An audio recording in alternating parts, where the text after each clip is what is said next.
السلام علیکم ورحمۃ اللہ تعالی وبرکاتہ۔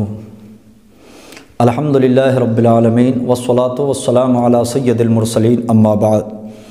قال النبی صلی اللہ تعالی علیہ وسلم ایاکم والحسد فإن الحسد یأکل الحسنات کما تأکل النار الحطب۔ صدق رسول اللہ صلی اللہ تعالی علیہ وسلم۔ سامعین ناظرین، آپ دیکھ رہے ہیں ہفتہ وار اصلاحی پروگرام۔ میں آپ کے ساتھ محمد احمد رضا ثقافی، بانی الامین نیشنل اکیڈمی و خادم ریسرچ سنٹر و ادارہ شریعہ لہان۔ اگر آپ کو ہماری گفتگو اچھی لگے تو برکاتی ٹیک چینل کو سبسکرائب کر دیں اور بیل آئیکن کے نشان کو دبا دیں تاکہ ہمارے ہر پروگرام کا نوٹیفیکیشن آپ کو آسانی کے ساتھ ملتا رہے۔ حافظ تنزیر عالم صاحب اپنے یوٹیوب چینل کے ذریعے ہمارے پروگرام اب تک پہنچانے کی کوشش میں لگے ہوئے ہیں۔ اللہ تعالیٰ قبول فرمائے اور جزائے خیر عطا فرمائے۔ آج کی گفتگو کا عنوان حسد اور کینہ ہے۔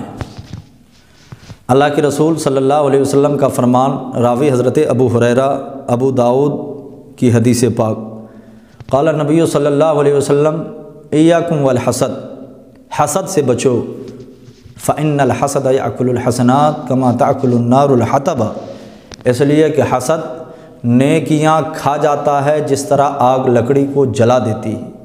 سب سے پہلے میں آپ کو یہ سمجھانے کی کوشش کرتا ہوں کہ حسد کہتے کسے ہیں۔ تو یاد رکھیں، کسی بھائی کی نعمت یا اس کی خوبی کے تعلق سے یہ تمنا کرنا، یہ خواہش کرنا کہ کاش اس کی خوبی ختم ہو جاتی یا اس کی نعمت ختم ہو جاتی، یہ ہے حسد۔ مثلاً کسی بھائی نے گاڑی خریدا، آپ کو دکھ ہوا، آپ کے دل میں یہ خیال آیا کہ کاش اس کی گاڑی ٹوٹ جاتی، خراب ہو جاتی، ایکسیڈنٹ ہو جاتی، یہ خواہش کرنا یہ ہے حسد۔ اور حسد اسلام میں جائز نہیں ہے، اسی لیے سرکار دو عالم صلی اللہ علیہ وسلم نے حسد سے منع فرمایا ہے۔ یاد رکھیں، جس سے آپ نے حسد کیا، جس انسان کی دولت یا نعمت یا خوبی کے زوال کی خواہش آپ نے کیا، اس کا نقصان ہو نہ ہو، اس کی گاڑی ڈوبے نہ ڈوبے، اس کی گاڑی ایکسیڈنٹ ہو نہ ہو، آپ کا نقصان یقینی۔ جی ہاں، کیسے؟ اس لیے کہ سرکار دو عالم صلی اللہ علیہ وسلم نے ارشاد فرمایا کہ حسد، چونکہ جو خواہش آپ نے کیا ہے اس کی گاڑی کی ڈوبنے کی، اس کی نعمت کی زوال کی خواہش آپ نے کیا ہے، یہ حسد ہے۔ اور حسد نیکیاں کھا جاتا ہے، نیکیوں کو ختم کر دیتا ہے۔ برسوں برس کی عبادت، ریاضت، صدقہ خیرات و دیگر نیک اعمال، ساری نیکیاں کھا جاتا ہے حسد۔ کیسے؟ کما تأکل النار الحطب، جس طرح آگ لکڑی کو جلا دیتی ہے۔ آپ نے مشاہدہ کیا ہوگا، جہاں آگ جل رہی ہو، لکڑی اس میں ڈالی جائے تو آگ لکڑی کو بخشتی نہیں، بے رحمی کے ساتھ جلا دیتی۔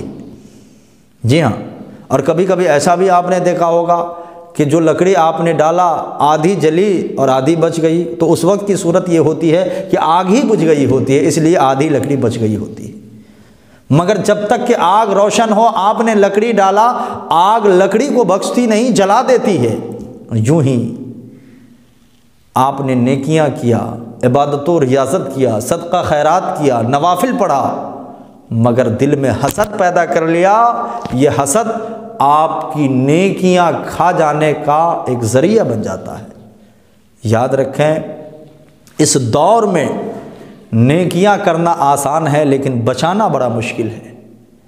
اور میں کہتا ہوں کہ نیکیاں کر لینا کمال نہیں، اس کو بچا لینا کمال ہے۔ اس لیے جو نیکیاں کرتے ہو میرے بھائی، آپ اسے بچانے کی کوشش کرو، اور نیکیاں بچانے کے لیے حسد سے بچنا ہوگا۔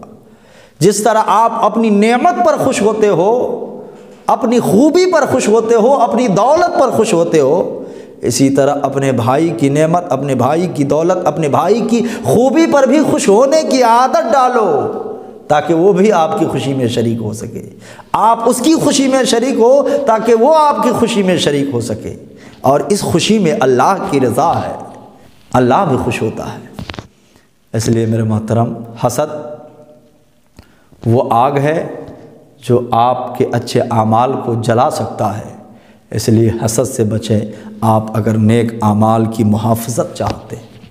اور کینہ بھی مغفرت اور بخشش روکنے کا ایک ذریعہ ہے۔ صحیح مسلم کی حدیث پاک راوی حضرت ابو ہریرہ رضی اللہ تعالیٰ عنہ فرماتے ہیں اللہ کے رسول صلی اللہ علیہ وسلم نے ارشاد فرمایا تعرض اعمال الناس فی کل جمعۃ مرتین یوم الاثنین و یوم الخمیس۔ حضرت ابو ہریرہ راوی ہیں، وہ فرماتے ہیں اللہ کے رسول صلی اللہ علیہ وسلم نے ارشاد فرمایا کہ بندوں کے اعمال ہفتہ میں 2 مرتبہ رب کی بارگاہ میں پیش کیے جاتے ہیں، ہر ہفتہ 2 مرتبہ، 2 دن، یوم الاثنین سوموار کے دن و یوم الخمیس اور جمعرات کے دن۔ یہ 2 دن ایسے ہیں کہ بندوں کے اعمال رب کی بارگاہ میں پیش کیے جاتے ہیں۔ فَيُغْفَرُ لِكُلِّ عَبْدٍ مُؤْمِنٍ، تو ہر مومن بندے کو مغفرت مل جاتی ہے اس کے ایمان کی برکت سے، اس کے نیک اعمال کی برکت سے مومن بندے کو اللہ تعالیٰ معاف فرما دیتا ہے۔ مگر یاد رکھیں ایک ایسا بھی شخص ہے کہ اس کا ایمان سلامت ہے، نماز روزے صدقہ خیرات بھی ان کے پاس موجود ہیں، مگر پھر بھی اللہ تعالیٰ اسے معاف نہیں فرماتا۔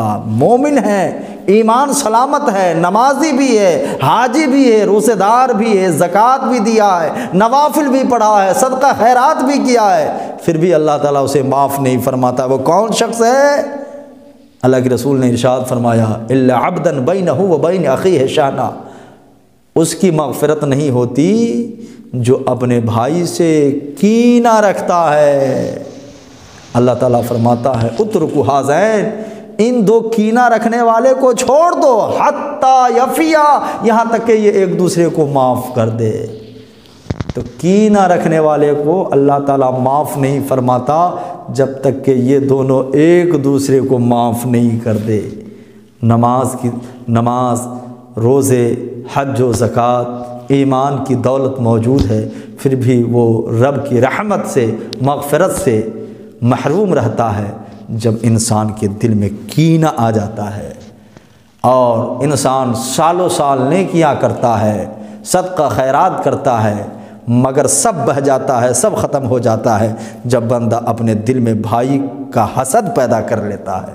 اس لیے میرے محترم حسد سے بھی بچیں، کینہ سے بھی بچیں، تاکہ آپ کے نیک اعمال بھی محفوظ رہے اور آپ اللہ کی مغفرت کے حقدار بھی بن سکے اور اللہ تعالیٰ آپ کے گناہوں کو معاف بھی فرمائے۔ اللہ تعالیٰ کی بارگاہ میں دعا کرتا ہوں مولا تعالیٰ سارے مومنین کو کینہ اور حسد سے بچنے کی توفیق عطا فرمائے، تا دم حیات دین متین پر قائم و دائم رہنے کی توفیق عطا فرمائے۔ وما توفیقی الا باللہ۔ السلام علیکم ورحمۃ اللہ تعالیٰ وبرکاتہ۔